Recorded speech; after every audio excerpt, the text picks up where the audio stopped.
Hey guys, it's Quigley again with another ROM review, and this time I've got the minimal OS for the Nexus 5, so stay tuned for that.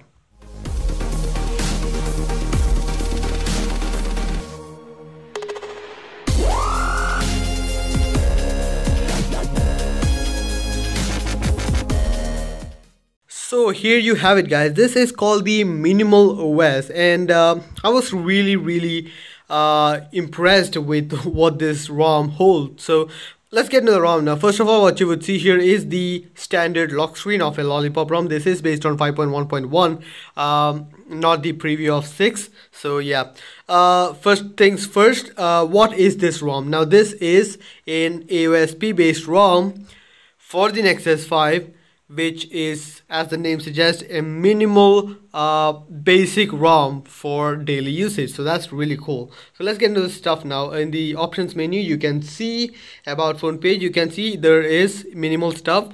You can see the model number is Nexus 5. This is the RAM. The Android version is 5.1.1, so you do have that. It is an official version of it, and the version is 2.5, and it has a custom kernel for that, and it does work out. Now it does have an about minimal OS page where you can see the changelog, where you can read the GitHub pages and you can see what all the changes device and managers share with people, and Google Plus page for more info. And it also has an OTA updater, which is a really cool one, so you can actually use it to update over the air. So it is available, so that's really nice. Now in the settings menu, it does have a bit of options available for it, because well, any minimal ROM does require a few essential extras, so it does have that. So let's get into the section now with the minimal tweaks.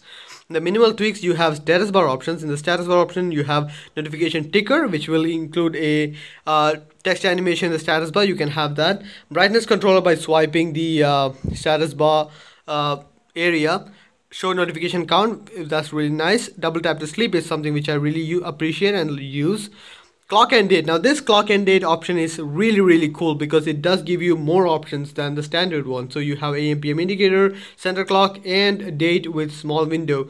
That is something which I really appreciate. You also have date formatting. You can change all of this and even add a custom format, so that is really cool. Now battery style, you have battery style, status style. You can have any of these: circle, not the dotted one, which is found in CyanogenMod. You have battery percentage inside the icon, outside the icon. All of that is available. Notification drawer setting. Now you do have options to have a quick pull down on the left or right side, depending on your usage. Show weather, it will show weather here, which is pretty standard I guess with any of the custom ROMs. Force expanded notification, so all the notification which you receive will be expanded when you open them, rather than you have to swipe down to expand them. So it is available. Now in the tiles, you do have a few bit of options which I personally find is the perfect mix. I mean, these include a lot of stuff which I personally use, like compass, battery mode, ADB over network, color inversion. I don't really use that. LTE, lock screen, reboot, screen off, all of these are available. Even sync, which is really cool. You do have that option, so that's really nice. It does have 4 tile per row, which is really cool to have more icons than single page. So that is really nice. You also have in a large first row. If you don't want that, you can actually disable that, and all will be 4 tile per row. So that is really cool. Show brightness value. If you're using the slide the status bar for brightness control, you may not need this, so you can disable that for more real estate. Advanced location setting, it's also available. Vibrate and touch, auto close panel upon toggle, so you can also avail that facility. That's really cool. Heads up notification, so you do have a heads up notification for swipe and touch outside behavior. You can enable hide or just dismiss, or touch outside for dismiss, all of that. Timeout, you can change the seconds, how much time the heads up notification will stay. Also you can add a DND and blacklist option so that it will not trigger a heads up notification, so that is really cool. Expanded desktop. Now this is something really nice, because you can actually assign certain apps to only go in expanded mode. So for example, clock, whenever I go to clock, I don't want navigation bar, so I can close that. So that is really cool. You can actually enable that, and that does work out. Sound option. Now in the sound option, you can actually disable the safe headset volume, that that thing, that annoying thing which shows you that going above a certain volume will actually damage your ears and all. Who needs that stuff, right? You can actually disable that in here, and yeah, okay. Also the camera shutter sound, you can actually disable that depending on the law which you have. So yeah. Now in the button section, you have a few options. In the buttons and layout option, you can actually change the layout of this one. You can add a few extra stuff like media playback options, which I really appreciate, but these are available and it must be used with whatever you want to use. So it is available and it's really nice. And the lock button is something which I find really cool, but it is very easy to press that, and double tap to lock is much better option, but hey, it is there. It's really nice. Navigation ring target, it does have 3 options to get the targets on. You can actually enable any 3 options, so that is really nice.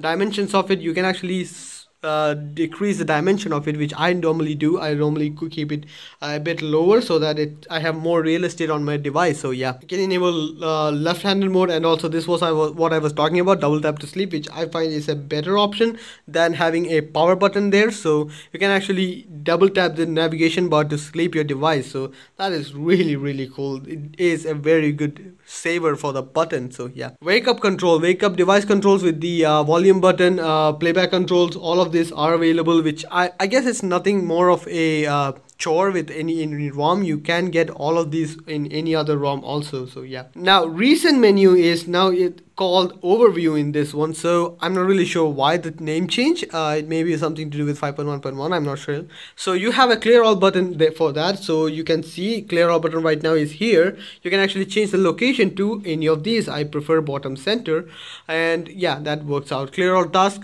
which you can clear all the tasks, or you can keep the foreground task running and clear everything else. So that's also available. Show search bar in the overview. If you have Google search enabled, you can have the Google search bar on the recent panel. You also have C clock setting, which is Cyanogen clock setting. It is the same clock widget which is here, so you can actually customize that with weather, calendar events, all of that. So yeah, now this ROM does support layers, and that is a really cool feature. I mean, layers are basically theme engines. You can customize how your device looks with tons of free themes and paid themes on Google Play Store and then on their website. So that is really cool. I mean, you can have any of these. It does work out. I have tried it out. I'm not going to install that right now, but you have layers available and it does work. So rest of the settings are similar to what you would expect in any other Lollipop ROM, so it's nothing special. You do have all of these. You have font size enabler, which I really like, color calibration.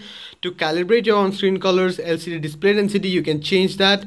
Wacom plug of your power connector, also that is available. Increasing ringtone, link ringtone and notification volumes here. Notification volume, how much is the notification volume, all of that is available in this setting. So that is, well, it's nothing special to this ROM. It is available in any other Lollipop ROMs also, so I'm not going to give too much credit for that. So yeah, it does have ambient display also, which is a Lollipop feature, and it does work out. It's really nice. I mean, it is pretty useful, but this being an LCD display, I'm not really sure how useful this is going to be for individual, but it is something there which will notify you of any impending messages. So that's really cool. So that is it in the settings menu. Rest everything are similar to what you would expect in any other Lollipop ROM, so that's nothing special. You have to enable all of these and it will work. I mean, yeah, that's just there. So now rest of the stuff. Now I haven't actually flashed GApps here, so you will have to flash GApps to get Google Apps running and have an account set up and all that.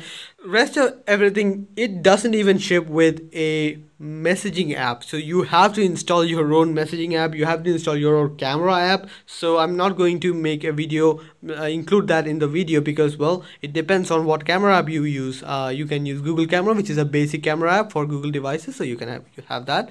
That's also available. So that's really giving you the option to use whatever you want and without giving you the extra junk which you may consider to be junk. So yeah, let me show you guys the boot animation, which is pretty cool. I mean, it's a minimal great boot animation. So guys, here it is. Here is the boot animation for Minimal OS, and as the name suggests, for the OS, it's a very minimal Nexus style boot animation. Well, yeah, that's really nice. So let me show you guys the Antutu benchmark score, which is pretty good. I mean, it is good enough for the ROM and all that. So yeah.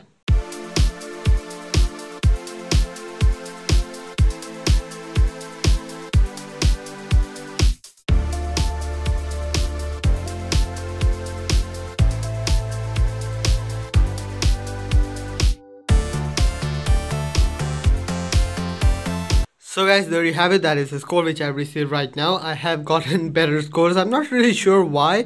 I guess my Nexus 5 is really camera shy. It doesn't really perform when it's in front of the camera. So yeah, I received a score of about 37,000, which was a pretty good score. So yeah, averaging it around 35,000, I guess. So it's not very bad. So I guess that much is it about the ROM. Let me start with the talk about the battery life. Now, battery life for me was pretty good, but it does have a few wake lock issues. I'm not really sure. This is the first time I'm seeing wake lock in a Nexus 5. So yeah, it does seem to have that. But yeah, it is really, what should I say, the battery was adequate, but it's nothing special. I mean, the Chroma ROM which I used had a really good battery life, and I really liked that one. So yeah, it's not a competition, I guess. So yeah, the conclusion, it is a very stable, minimal daily driver ROM for normal people to use. So yeah, that is really cool. It gives you options, at least, to actually have the system apps like messages and camera stuff to use your own rather than shipping with it. So that yeah, you can actually flash a GApps package and get all of that back, but depends on what you want to use. So yeah, I guess that much is it about the ROM. Hope you guys like the video. Please share, subscribe, and like the video if you found it useful. See you guys next time. Bye.